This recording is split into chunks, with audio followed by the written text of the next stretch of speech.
It didn't connect with the mainstream. There wasn't anything out there. And I was standing in a bookstore one day, I remember, looking around. This was after I had just kind of gotten started, and I looked around and I thought, wow, if I needed some dating advice, I was a man or a woman, and I wanted to learn how to meet someone of the opposite sex.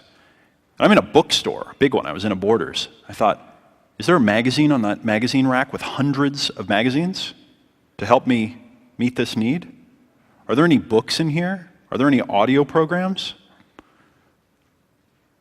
I think I see opportunity. And so instead of just building a product, I created a category. And I called that category dating advice. It actually took me a long time to name it. I went along for quite a while without having a name for the category. And I was using that term dating advice as a bidding term and in advertising and a bunch of places. Just didn't all come together. Now in retrospect, it's easy to spot. Dating advice makes perfect sense. And now when we go out to do deals and partnerships with bigger, more successful companies, or we present ourselves to financial and business experts, we present ourselves as the leader in dating advice. We created it. People like to work with number one. They like to work with the creator, the originator. And so the takeaway here is, don't just create a product or service, create a category. And I don't care if you have 10 customers, you can still create a category from them. And deep within this lesson are many other lessons that we'll be covering later in the program. But that's the first one, the first $1 million lesson. So I use the word avatar, and here's one of the definitions of avatar. A temporary manifestation or aspect of a continuing entity. Here's another. An embodiment or personification as of a principle, attitude, or a view of life. The term's been popularized lately by sites like Second Life and these massive virtual multiplayer things that exist out on the internet, these alternate realities. And the figures that they use there are called avatars. I use the term to describe something that's a little bit different. Let's imagine that this represents your entire group of prospects and customers. All of them. They're all in here. Now, if you took that and you sort of projected it out, and you created a figure or a personality or a persona that represented what all of your prospects or customers had in common that was relevant to your niche or your category. I'm no Picasso. And then you named this person and you started describing them to me, you would then have what I call a customer avatar. And we could talk about that customer avatar intelligently, and we could talk about how to create a relationship with them, how to get them to want to buy your stuff, how to serve their needs. That's your customer avatar. Now, if we then went further and we took all of your products, services, your marketing, everything that your business has created, and we projected that out into another personification, another image, another person, this would be your business avatar. Now, in this program, for the most part, we're going to focus on your customer avatar. This will be advanced enough material. But in my view, one of the ways to really take advantage of the incredible discoveries and tools and methods that have been created in business is to create a customer avatar and create a business avatar, and then create a conversation between them. I'm like a kid here with like too many pieces of candy and I can't get one of them open. So now what we want to do is we want to create a dialogue. between these two. I want to figure out what they would say if they talk to each other. And if you want to take this, do a little extra credit, I'm going to put all our little dots in here as well to even out the exercise. If you want to take extra credit, you create a timeline here. And this is the point when you meet. And this is as you develop the relationship. And you actually script that out. And you script what those interactions would look like. So that's the basics of the customer avatar creation model. In business, the psychological, emotional process that we call compassion might be, I think, one of the most profitable skills, the skill of compassion. And I call it a skill because I think of compassion as being proactive empathy. Compassion, it implies more action. It implies really getting into it, really taking it seriously, getting involved. And the reason why I think compassion is so important is because compassion implies not only proactively going and trying to help and seeing how another person feels, but it also involves feeling those feelings yourself, experiencing the emotion that the other person is experiencing. So compassion is not only feeling the pain, but wanting to. It's, I want to know how you feel. I want you to help me experience this thing. And I think that once you go through the process of understanding another person's perspective, what they're dealing with, where they're coming from, what their circumstances are, the conversations that they've had, the thoughts that they're having in their head, the fears, all the things that are going on around them, when you understand them to the point and you're simulating them to the point in your mind where spontaneously that feeling comes up for you, you go, oh, wow, that's how I'd feel if I was in that situation. That's how you know you're getting it. When you experience the emotion that they would probably be experiencing. Not when you think, oh, I'd probably be feeling really sad. It's when you feel sad and you go, oh, now I get it. You know the difference between kind of a little aha, where you go, oh, aha, and then there's a realization where you go, oh, I have a realization, I have a concrete experience of what that would feel like. It's important to get to that point, I believe, when you're trying to think like a customer, so you can then know what to do, how to communicate with them, how to get their attention, what to say once you have their attention. If you're not there, if you're not experiencing that and you don't get it, there's going to be no connect and the customer is going to feel no connect. Have you ever been in a conversation or an experience with your spouse or your kids or a loved one or a good friend and they're saying something and you're like, no, you're wrong, you just don't get it, but they know you don't get them? And so there's just this resistance level you can't get through. Well, if you were to say, you know what, let's stop for a second. Help me experience what you're trying to experience. Help me feel it. Will you tell me what you're experiencing? And then have them tell you and communicate it and then say, okay, I don't get it. And keep having them tell you until you feel that feeling. When you feel the feeling and you go, oh, now I understand, you'll have a breakthrough with them. Something will happen. Immediately there'll be a connect where they'll stop and they'll say, oh, someone understands me, and then you'll make dramatic progress. Do you know what I'm talking about? You know that experience? Well, customers are people too. They're real humans who have real needs. And the situations that they're in, the things that they need to solve those problems, to get what they want, whether it be a positive result or to solve a negative result, they're doing it for emotional reasons. And if you can get inside their skin and you can feel what they're feeling, it will trigger that aha so that when you start communicating with them, it'll be mesmerizing. It'll be mesmerizing. It'll be almost hypnotic. They'll be riveted. They'll have this feeling like, wow, someone gets where I am coming from.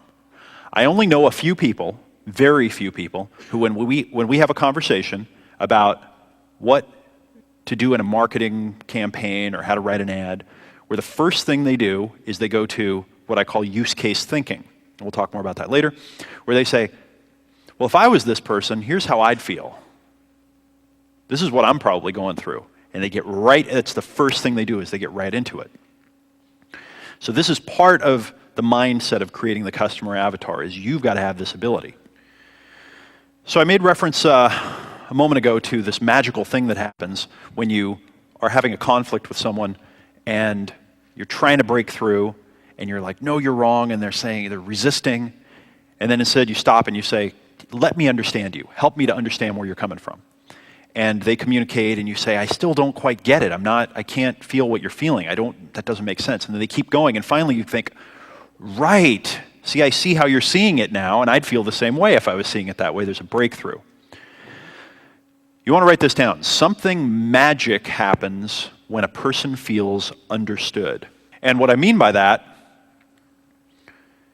is there's something that happens between human beings, and I can't explain it. I don't know what it is. I don't know why this particular thing happens, and I've only started really seeing this in the last, 5 years or so in my life, where it's just a huge aha. I'll give you a couple of stories.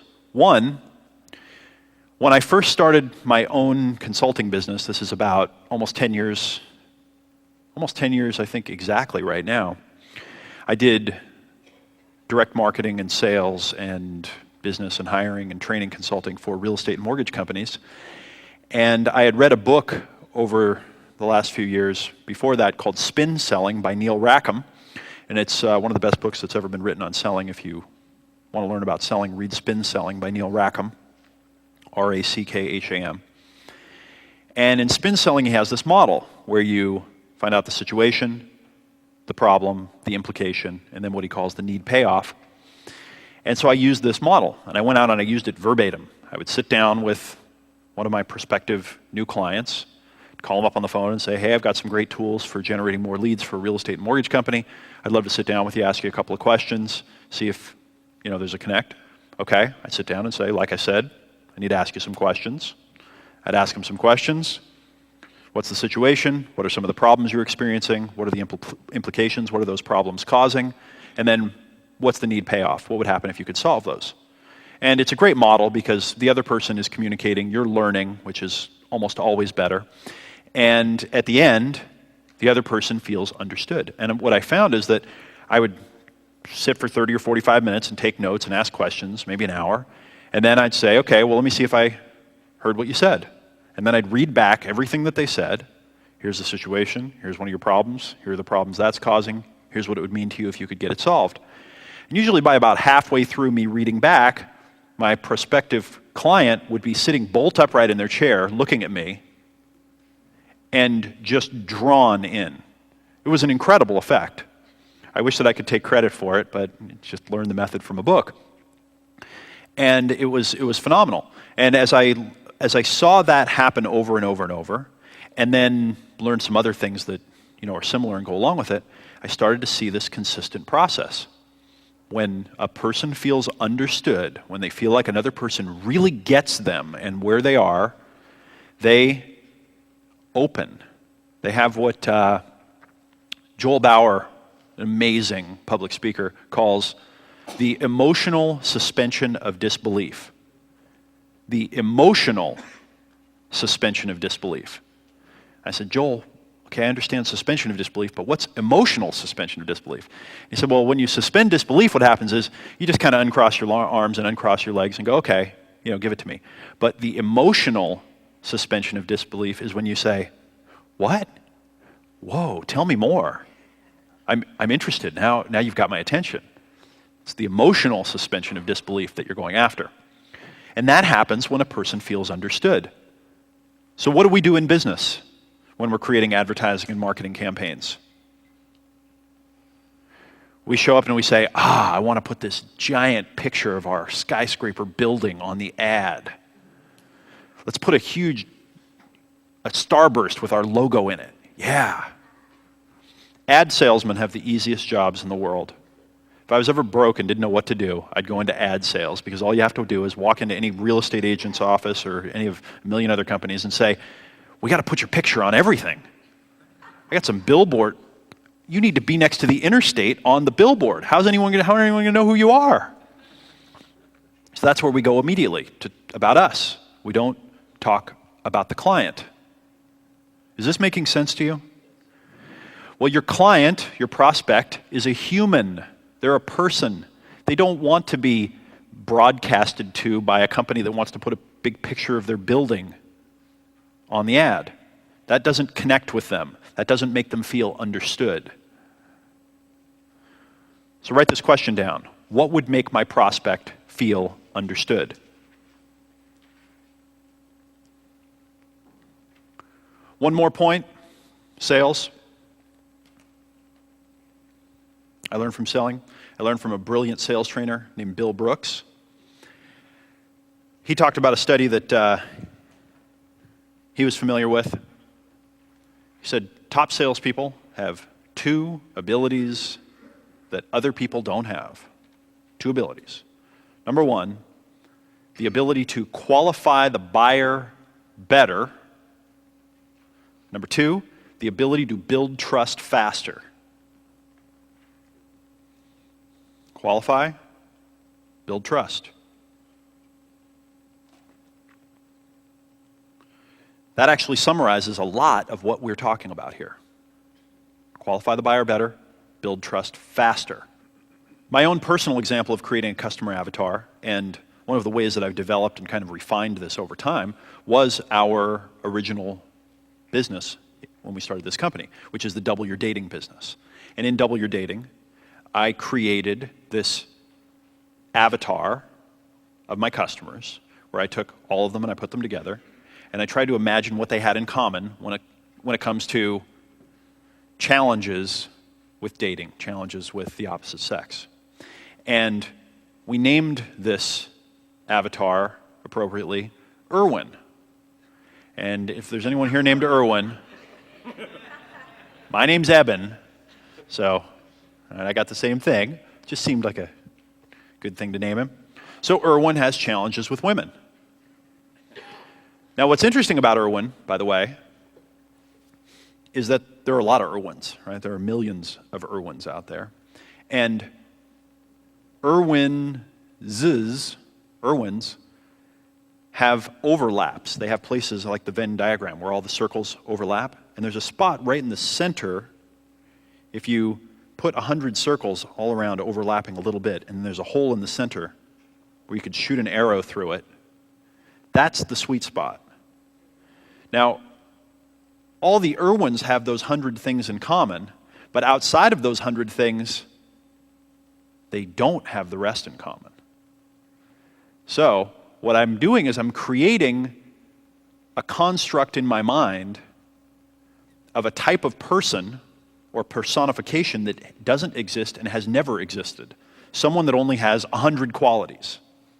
And then I'm only talking to those 100 qualities. And I'm not talking to all the rest.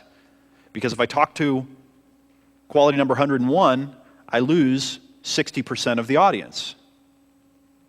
Is this making sense? If I say, have you ever seen an attractive woman that you'd like to approach, but you just didn't know what to say? You didn't know how to walk over and start a conversation. And your heart started beating, and you thought, oh man, I got to think of something cute to say, I got to think of something original. And then she walked away.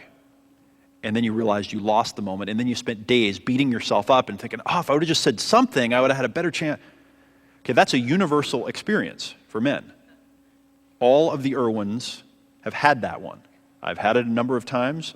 Probably every man here has had that experience. I've learned that by talking to a lot of people, by learning. If I say that, it resonates. Now, if I say, have you ever been in one of those Japanese karaoke bars and you saw an attractive Amazon woman that was 3 feet taller than you, and you just had to go over and tell her that she had attractive feet? At some point in there, I probably lost you. Now that story is true for a couple of my friends in here, but not for most men. And when I'm creating my customer avatar, again, it's a construct that I make in my mind. Everything that I'm doing in my business. Every time I'm creating a product, a service, marketing, communication, every time I'm putting anything out into the world, I'm running the simulator. I'm talking to my avatar, and I'm seeing if it's a connect with all of those conditions, all of those similarities. This is a little bit complex, so I'm trying to simplify it the best I can. Is this making sense? Is there anything that's unclear about this? Okay, good. And what I found is that by doing this and talking to Erwin, whenever I'm writing, whenever I'm creating a product, it resonates with everyone. Am I perfect? No. But you know what? If I get it right 80% of the time, then 80% of the time I'm going to be connecting, and 20% I'm not, and that's going to be close enough. Most business people I know are connecting about 4% of the time, and that's why most of their stuff isn't working when they do it. So here are some questions I'd like you to ask yourself whenever you're getting ready to do this. Start off by asking, what is your customer's biggest fear or frustration right now? What's your biggest fear or frustration? Next, ask yourself this question. What is your customer embarrassed to admit, even to themselves? What are they embarrassed to admit, even to themselves?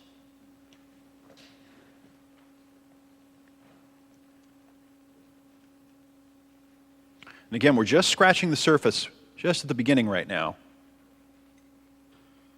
We're going to delve more in later. Here's another one. What's the conversation that's going on in their head? What's the conversation that's going on in their head? I'm going to give you a hint about something that's to come, and you want to write this word down. Irrational. Irrational. It's one of the most important concepts in marketing. Irrational. Why? Because most of the thoughts that we have going in our heads are irrational. Most of the things that are going through your customers' heads are irrational. So to grow your business, you'll need to increase the number of customers you attract. One danger is losing touch with the fact that each customer is an individual and wants to connect with another individual, not a business. Individuals want to connect with individuals, not with businesses. In order to communicate powerfully and directly with the masses, you must first figure out what all of your customers have in common, so you can use this as a customer template for one-to-one dialogues and communication. So what I'd like you to do is we're going to spend maybe 5 or 7 minutes on this exercise in silence. And I want you to fill in what are the common fears, frustrations, pain, the urgency that your prospect is experiencing. What are some of the wants and aspirations that they want? By the way, this is how I start out when I'm creating a marketing campaign. What are their common experiences, or what's their common reality? What are their common irrational fears and fantasies? And then name and describe your avatar to bring them to life. So here's what I want you to do. Fill in one thing in each box for now. One thing. One fear, frustration, pain, urgency. One want and aspiration. One common experience. One common irrational fear and fantasy. Okay, so one of each of those 4. Quickly, again, 5 or 7 words. You know what it is. So just write the words and it'll trigger it in your mind. Next, name and describe your avatar to bring your avatar to life. Is that making sense to you? I want you to give them a name and then describe them a little bit. Tell me about them. Who are they? Where do they live? What do they do for work? That could be a representative. Tell me a little about them. So I talked a little earlier about how we've gotten disconnected in a lot of ways. The term counterproductive is one that I find fascinating.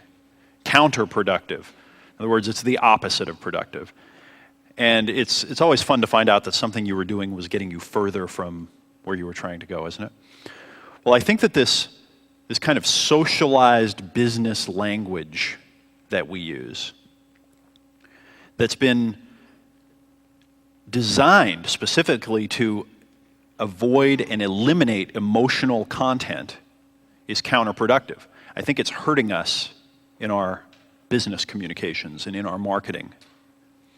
And I think that the process of becoming socialized, especially socialized into business in a lot of cases, has gone further, and especially in a kind of a masculine, male-dominated domination, territory, success, achievement paradigm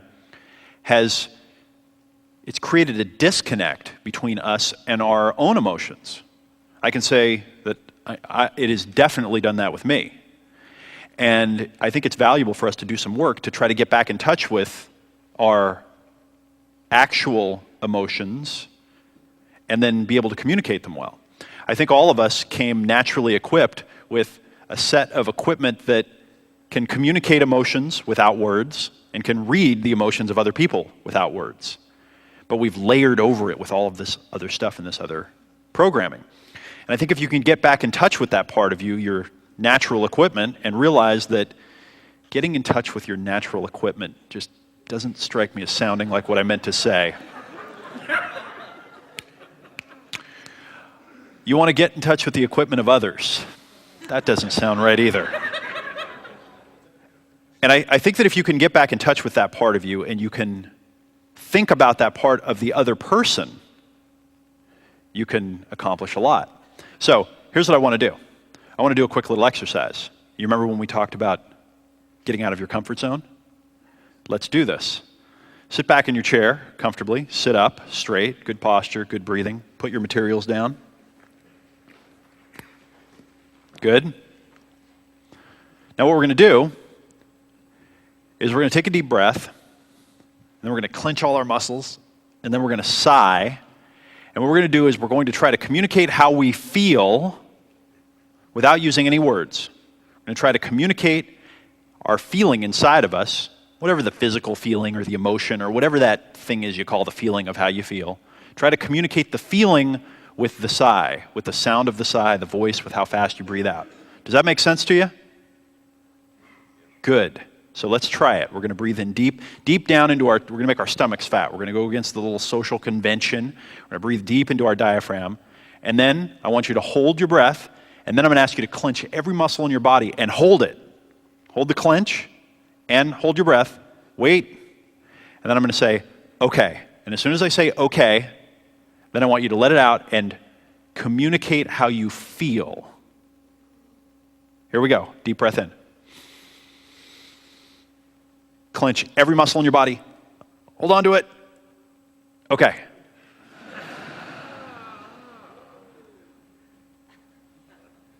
Okay, good. Now I was trying to pay careful attention. Probably sounded to me like about half of the people in the room gave a real and maybe half of the folks kind of went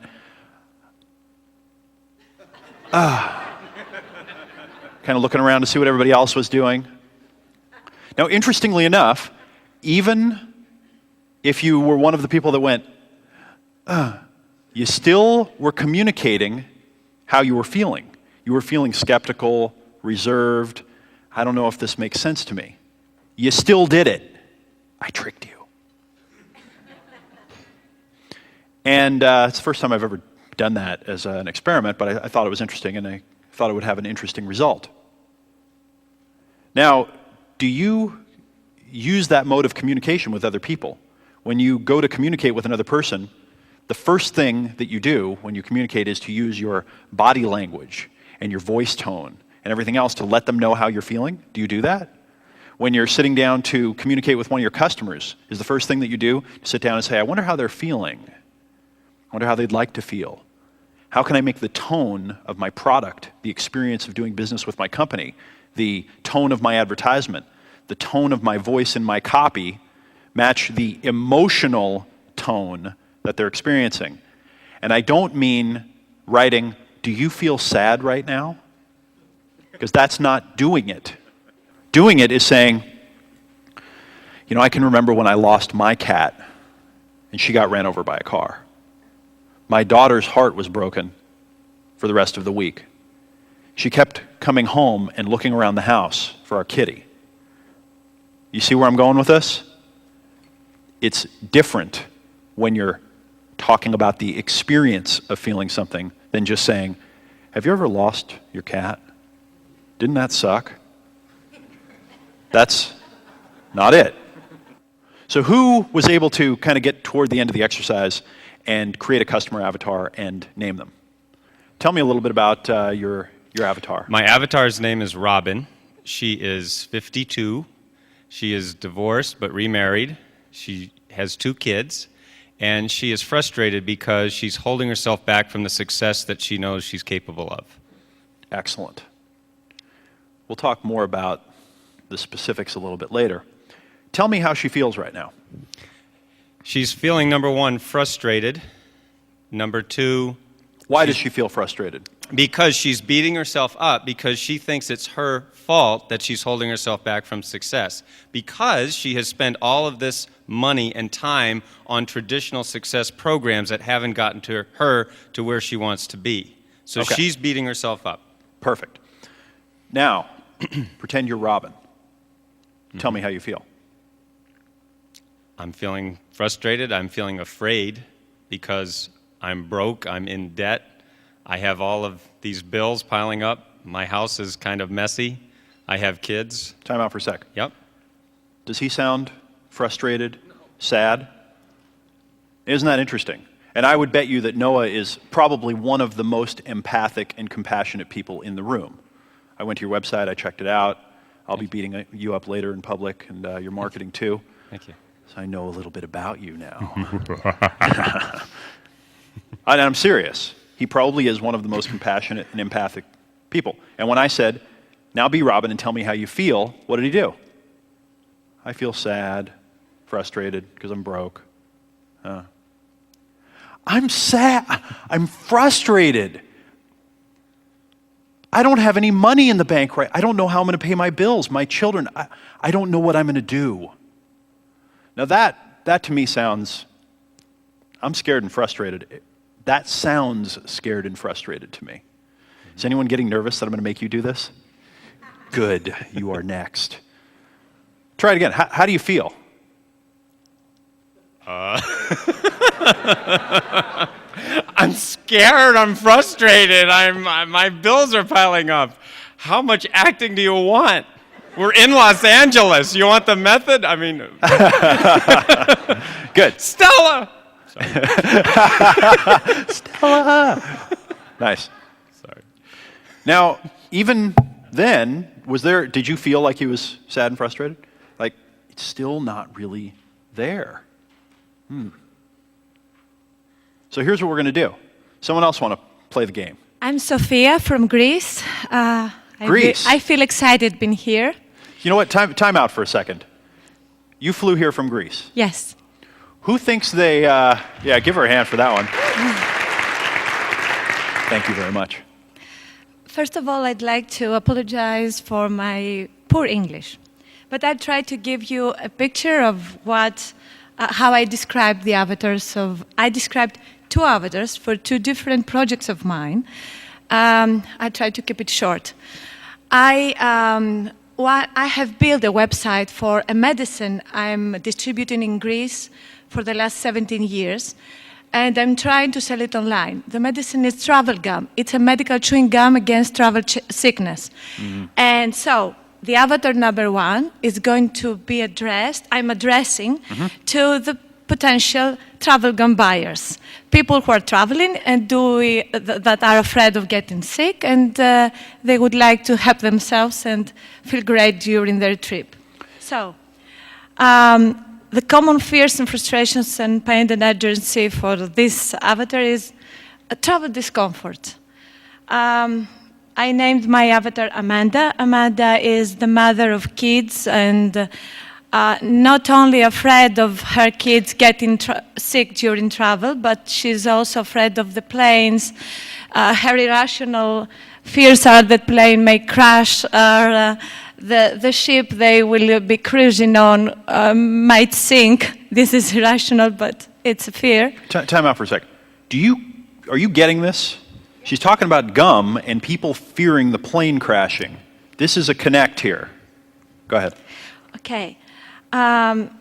If you need me to be more dramatic? Emotional, yes, just I tell need me. you to be more emotional for me. Okay, so... That's what I need. No, just tell me how you feel. As Amanda, Yeah. Amanda is ready. They are packing. They're ready to go. They have. Not they, I. Okay, I I am am ready Amanda to. now. Yes, I'm packing it. I'm ready to take kids to Paris Disneyland, but not Did you say having. Paris Disneyland? Yes. That just has a And- certain humor for us Americans. Go ahead. Along with the rest of the mess that I'm dealing with, in the backside of my mind, which is a dominant fear, believe me, for a mother, is what if the kids get sick? What if I have them throwing up? What if they start crying and turning the whole place upside down inside the plane or at the airport or whatever? Okay, so And- time out for a sec. Does that sound like the tone of voice and the way a mother would be talking and describing it to maybe a confidant or someone close? That's a pretty good connect there. That's the tone, that's how she's feeling. Yes. Good, very good. Although I haven't experienced that, Amanda, my avatar, had in the past the bad experience of having her daughter crying all the time, having the crew cabin, the cabin crew attendants trying to help her without result. The kid having a terrible time. She had lost the sense of time, and she only wished that magically somehow they would land anytime. And that was an unbelievably frustrating situation for Amanda. She wishes that there was a button on the plane, just like they She have on the wished- trolley cars. she You press wished- land now. Magically, they were landing and the kids were happy again, okay? She lost herself trying to calm down her daughter. This is one avatar. Do I go to the No, next? that was perfect, and in fact, you did such a great job. We're just going to give you a round of applause and not screw that up. Thank you. Thank you. That's it. Thank you. You may sit. Because the second example is more, Way better? yes. Unfortunately, we have short time. I still love you, though. It's about chemotherapy wigs. I don't say that puppies are going to die if I don't listen, okay? Now, I hope you're starting to get it. And what I notice is that the people that I know that are great marketers, the killers of marketing, truly, I don't mean that in the negative way, but the most spectacular copywriters, ad creators, when I have conversations with them about any new product or new market or new initiative, they just immediately go into, okay, so I'm the customer, I'm sitting at my computer and I'm sitting down because I've got this problem and I'm typing this in, what am I thinking? And that's where our conversations go. That's just how the dialogue happens. In fact, it would be ridiculous to do anything else, right? You can't start somewhere other than that once you get how powerful it is. So to recap, I recommend that you consider the circumstances, the problems, the frustrations, the fears, the experiences, those gut level reactions that your prospect is having until you can feel them.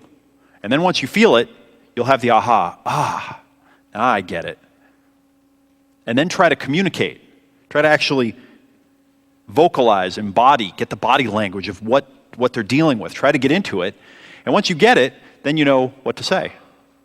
And you know how to communicate, you know how to connect with that other person.